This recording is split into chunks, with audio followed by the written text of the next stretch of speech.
One of the things that make Mario Kart so great is the amount of care, passion, and commitment that is put into each game.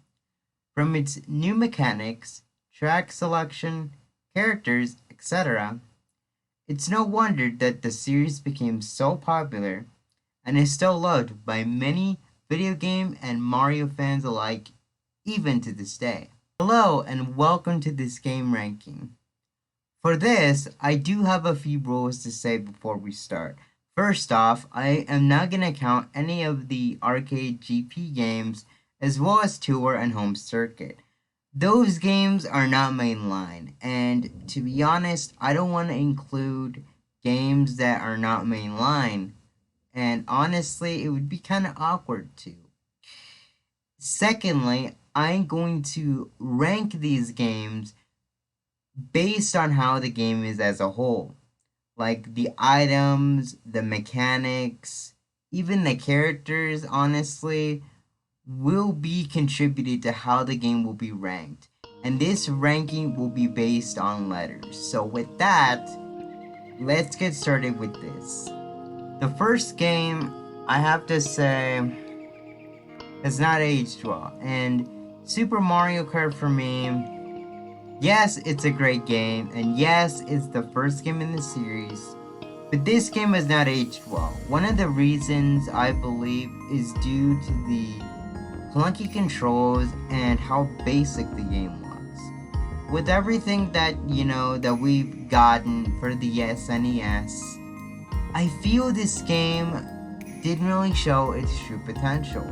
And honestly, comparing it to other SNES games, and later installments of the Mario Kart series, because it is a Mario Kart game, it really isn't something that I would really play nowadays, as it really starts to show its age after a while. And if I'm being honest, probably nobody would play it again, not even myself. So, if I'm being honest, I'm gonna give this game a grade of D. When looking at Mario Kart 64, it is a definite improvement from Super. And, well, in all honesty, this game is pretty great. Aside from the fact, this feels like a 2D game more than anything. Since it really doesn't scream 3D from the looks of it. And the N64 did scream 3D, it did boast about 3D in all aspects. Still, the game looks pretty cool. From its track selection, items that are here, it's truly a step up from the last game. One thing that does bother me though is the handling. For a game on the 64, the controls and handling are kind of what hold it back, as it feels like the characters are racing on ice. But overall though, this game is pretty good. And honestly, it's an iconic and memorable game to many. And it still is for people until this day. So, in my honest opinion, I'm gonna give this a ranking of B. Do you know that one friend that always is annoying and tries to have a good time with all of you, but fails ironically? Super Circuit is that one friend. And in all honesty, this game is an upgrade. It plays just like Super Mario Kart, but on the Game Boy Advance.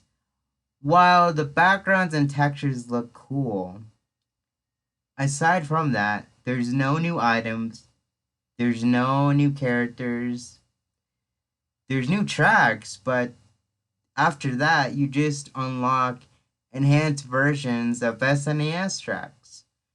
So literally, this game has nothing to offer. And the game looks terrible, and the controls just feel out of place.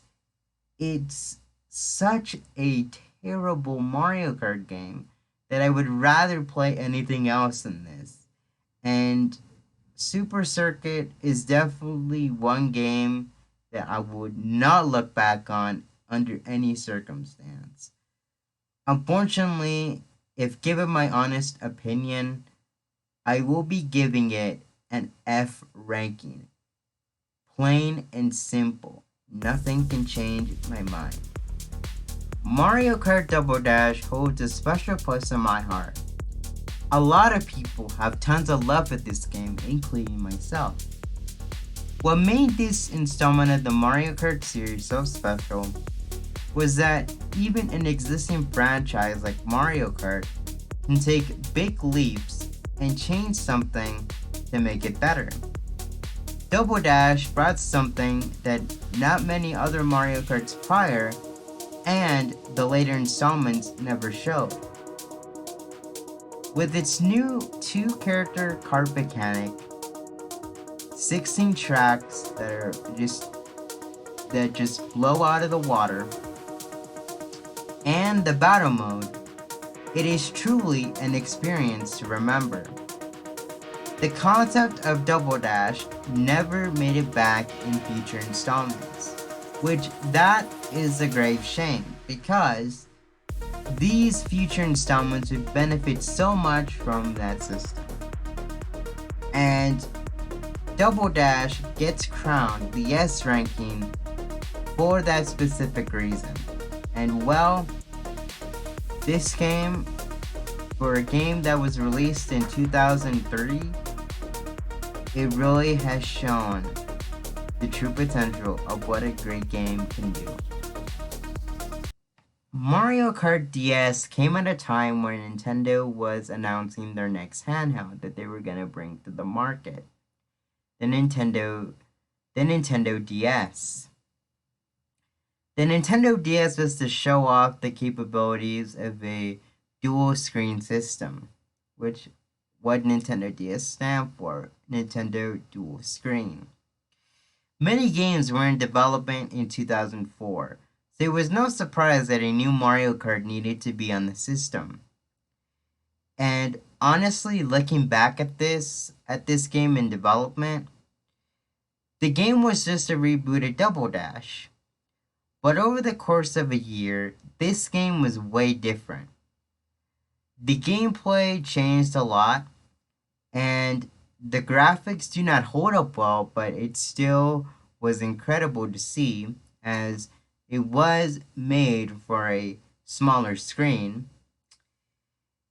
And the fact that we got new tracks and the introduction of retro tracks and just everything that a Mario Kart game needed to have.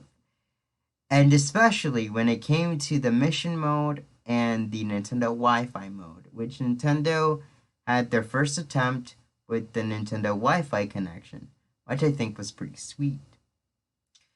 So if I were to look back at this game and if I were to try this back again in 2005, would I do it? Yes, I would. And honestly, given all that I said here, I would say this game, in all honesty, deserves an A ranking.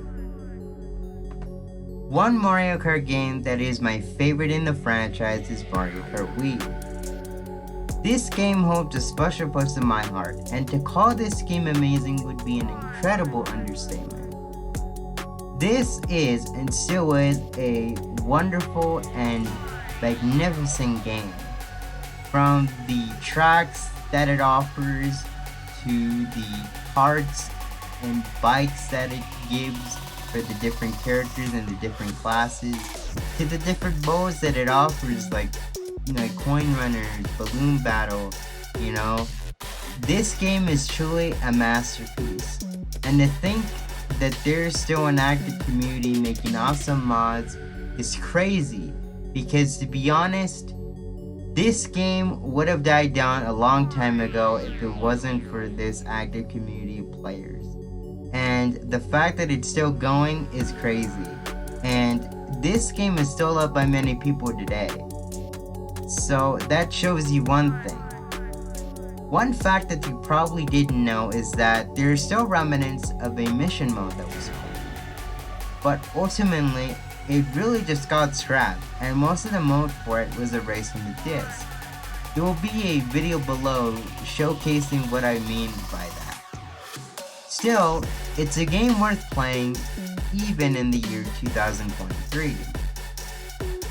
Who wouldn't want to play this game? Honestly, I would, and it's a great game to just look back on and play every now and then. This game deserves the S ranking for sure, and for really good reason. Mario Kart 7, I have really mixed feelings about this game.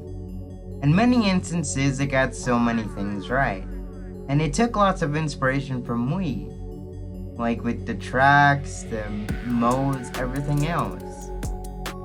But at the same time though, I think there are things that I really don't like about this game. First off is the incredible weird selection for the unlockables. Now I can understand Lakitu and Shy Guy, because Shy Guy hasn't been back since DS, and Lakitu is one of those characters that counts down during the race. But Metal Mario and all the other characters that were selected, those are very weird since Metal Mario doesn't even need to be a standalone character. Mario, we already got him in there, so it's just a peculiar thing that we see here. And, overall, just weird selections. Other than that, the modes are good, and, the graphics really hold up well, and just a lot of things that, the other Mario Karts did have, but a little bit better, honestly. The tracks are phenomenal, the modes are great, lots of replayability. And it's a good game, but not on the level of Double Dash and Wii. That's probably all I'm gonna say. But if I'm being honest, this game deserves a B ranking. So, Mario Kart Deluxe.